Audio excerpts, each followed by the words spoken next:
मध्य प्रदेश सरकार द्वारा इस साल का बजट पेश किया गया है, जिसमें जबलपुर के नागरिकों ने बजट को लेकर अपनी अपनी प्रतिक्रिया जाहिर की। व्यापारी संघ का कहना है कि औद्योगिक क्षेत्र में जो फैक्ट्रियां बंद हो गई हैं, उन्हें खोलने की कवायद की जाती, जिससे व्यापारियों के साथ साथ आम लोगों को रोजगार मिलता। वहीं बताया गया कि बजट में कोई फेरबदल नहीं किया गया है, लेकिन महिलाओं और किसान के लिए नई योजनाएं आई हैं, जो किसानों और महिलाओं के लिए फायदेमंद होगी। इस बजट में व्यापारियों के लिए कोई खास उम्मीद नहीं दिखाई दे रही है। हाँ, जबलपुर और महाकौशल क्षेत्र के लिए इस ईंट का शुभारंभ किया जाता तो बाहर जाकर पढ़ने वाले बच्चों को कुछ राहत मिल सकती थी। कुल मिलाकर बजट मिला जुला रहा। मध्य प्रदेश सरकार के सत्र 2024-25 के बजट के अवसर पर मैं पूरे प्रदेशवासियों को बधाई देना चाहूँगा। ये हमारा पहला ऐसा बजट है जो इतनी बड़ी राशि का पहली बार मध्य प्रदेश की विधानसभा में प्रस्तुत हुआ है। लगभग 3,60,000 करोड़ से ज़्यादा की राशि का बजट आज तक के इतिहास में कभी इतनी बड़ी राशि का कोई बजट प्रस्तुत नहीं हुआ है। और उतनी बड़ी महत्व की बात है, ये बजट की जो थीम है वो थीम भी महत्व की है, विकसित भारत विकसित मध्य प्रदेश। और विकसित मध्य प्रदेश के पीछे जब बजट का आकार बढ़ा है उसका कारण भी है, ये बजट के पहले ही हमारी सरकार ने लक्ष्य लिया है 5 साल के अंदर किसी भी हालत में बजट को 2 गुना किया जाएगा। इसलिए 2 गुना करने के परिप्रेक्ष्य में आनुपातिक रूप से लगभग 16% के आसपास इस बजट का आकार बढ़ा है और क्रमशः हर साल बढ़ते बढ़ते ये बाकी के 4 बजट में लगभग 100% इसकी वृद्धि होगी।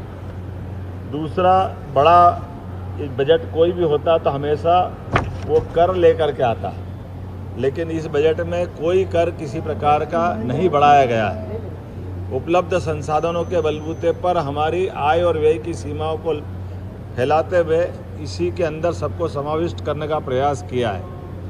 मुझे इस बात की भी प्रसन्नता है कि सभी विभाग और खास करके विभागों को दी जाने वाली धनराशि भी उनकी द्वारा की गई मांग से भी ज़्यादा दिया गया है। और खासकर पूंजीगत व्यय अर्थात हमारे अधोसंरचना के सभी काम, सड़क, पुल, पुलिया, बिल्डिंग, भवन, स्कूल, कॉलेज, हॉस्पिटल, सभी क्षेत्रों में समान रूप से स्थायी प्रकृति के निर्माणों पर ही बजट का अधिकांश धन खर्च होने वाला है।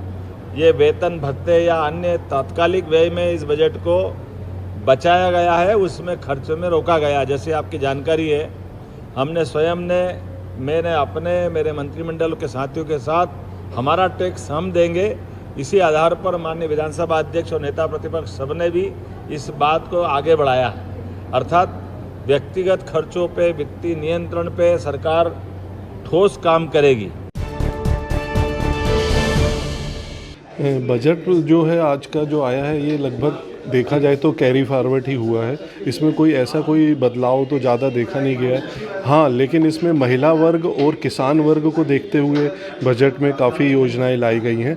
हम व्यापारी वर्ग को काफ़ी उम्मीद थी, जिस तरीके से पूरे मध्य प्रदेश के हर इंडस्ट्रियल एरिया में कुछ फैक्ट्रीज़ बंद होती हैं। बंद होना कारण है नुकसान होना, तो उन व्यापारियों के लिए उन बंद फैक्ट्रियों को चालू करने के लिए कुछ योजना ऐसी लानी चाहिए थी सरकार को कि उन बंद फैक्ट्रियां चालू होने से एक तो सरकार को टैक्स भी जनरेट होता है अगर वो बंद फैक्ट्रियां चालू होती हैं तो, और उसके साथ साथ रोज़गार भी मिलता है। तो इस तरीके से कुछ ऐसी योजना आती तो हमारे व्यापारी वर्ग के लिए भी काफ़ी उम्मीद थी। इसके अलावा अगर पर्टिकुलर जबलपुर और महाकौशल क्षेत्र को अगर हम देखें तो हमारे को काफ़ी उम्मीद थी। काफ़ी समय से हम सरकार से डिमांड भी कर चुके हैं कि हमारे को कुछ IT की कंपनीज़ जबलपुर में आए, जिससे लोग यूथ जो है, यंग जनरेशन जो बाहर पढ़ने जाता है तो वो बाहर ही जॉब कर पाता है। यहाँ चूँकि कंपनियाँ नहीं हैं, अगर वो यह कंपनियाँ यहाँ आती हैं तो उनको अपने शहर में अपने घर पे रहकर जॉब करने का मौका मिलता है अपने परिवार वालों के साथ। ऐसी बड़ी हमारे को कुछ उम्मीद थी। इसके अलावा स्वास्थ्य को लेके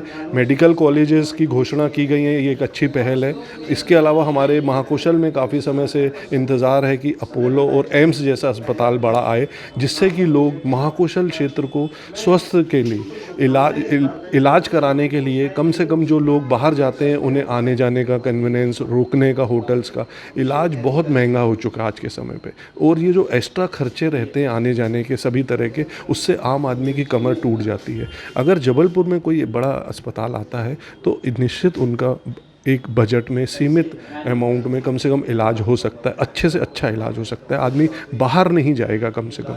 इस तरीके से हमारे को काफ़ी समय से उम्मीद थी। तो ऐसी कोई घोषणा इस बजट में नहीं की गई है कि हाँ, लेकिन व्यापारियों पे किसी तरीके का नया टैक्स नहीं लगाया गया है, ये एक अच्छी बात है। कम से कम टैक्स एज इट इज़ जो चल रहा है वो कैरी फॉरवर्ड ही है की बढ़ोतरी। But at the same level आपको ये भी देखना पड़ेगा कि 2,61,000 करोड़ के व्यय हैं।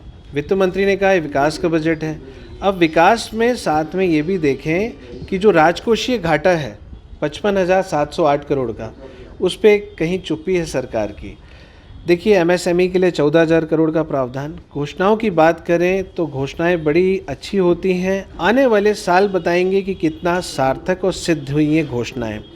जबलपुर के क्षेत्र की बात करें तो आप ये देखिए कि इंडस्ट्रियल पॉलिसी जब बनती है तो पूरे प्रदेश में ये विकास के लिए बनती है, पर मुझे सारा विकास यहाँ इंदौर, भोपाल और ग्वालियर तरफ ही दिखता है। इतने साल हो गए, अब वो समय आ गया है कि जबलपुर को अगर उद्योगों के क्षेत्र में आगे लेके आना है तो कोई विशेष पैकेज देना पड़ेगा। सरकार को ध्यान देना पड़ेगा इस जबलपुर के क्षेत्र में, जहाँ पे नेचुरल रिसोर्सेज प्रचुर मात्रा में है, हर चीज़ यहाँ पे उपलब्ध हो सकती है। लेकिन पता नहीं ऐसी क्या बात है कि सरकार का रुख यहाँ क्यों नहीं जाता। मैं निवेदन करूँगा मुख्यमंत्री से, वित्त मंत्री जी से और हमारे यहाँ के मंत्री जी से कि क्षेत्र के विकास के लिए, हैवी इंडस्ट्रीज़ को लाने के लिए कुछ इनिशिएटिव्स लिए जाएं। देखिए, मोहन सरकार का पूर्ण बजट ये पहला है। मैं अपनी नज़रों से या आम जनता की नज़रों से देखता हूँ कि ये बहुत संतुलित बजट है, क्योंकि आम जनता को सबसे पहले बजट आने के पहले ये भय रहता है कि क्या टैक्स लगेगा, किस पे टैक्स लगेगा, किस में बढ़ोतरी होगी। वो कुछ भी नहीं हुई, 1 पैसे का टैक्स किसी को भी नहीं लगा, गरीब हो या अमीर हो। दूसरी चीज़, इंफ्रास्ट्रक्चर पे जो जोर दिया गया उससे रोज़गार बढ़ेगा। सड़कों पे, मकानों के लिए 4,000 करोड़ दिया है जो पीएम आवास के लिए। इससे इंफ्रास्ट्रक्चर के काम में, सड़कों के काम में, इससे रोज़गार बढ़ेगा। और विशेष रूप से किसानों और महिलाओं के ऊपर ध्यान दिया गया। शिक्षा और स्वास्थ्य पे बहुत ध्यान दिया गया, 34% स्वास्थ्य पे बढ़ाया गया बजट। तो ये चीज़ें बहुत आवश्यक थी। तो ये मेरे ख्याल से ये बहुत संतुलित बजट है। टैक्स नहीं बढ़ाया, इससे आम जनता को राहत कम से कम ये मिली कि टैक्स का और ज़्यादा बोझ उनके सिर पे नहीं आया। और जो कार्य हो रहे हैं उनसे आम जनता को लाभ नहीं होगा तो हानि भी नहीं होगी, लाभ ही होगा, वो भी नीचे तबके का बहुत ज़्यादा ध्यान रखा गया जो आवश्यक है। तो इस तरह से ये बजट बहुत संतुलित है। बजट को देखते हुए हम ये कह सकते हैं कि बजट सरकार का संतुलित बजट है, मोहन सरकार का। लेकिन जबलपुर संस्कार धानी के लिए, उद्योग क्षेत्र के लिए, व्यापार क्षेत्र के लिए बजट में कोई प्रावधान नहीं है। गरीबों का, महिलाओं का, स्वास्थ्य का ध्यान तो रखा गया है, लेकिन उद्योग, मरते उद्योग जबलपुर के, इसकी तरफ किसी भी लोगों का ध्यान नहीं गया है। इतने मिनरल्स हैं, जितनी चीज़ें निकल रही हैं, जबलपुर सामाजिक संस्थान हैं, लेकिन किसी तरह का उनमें कोई प्रावधान नहीं किया गया है।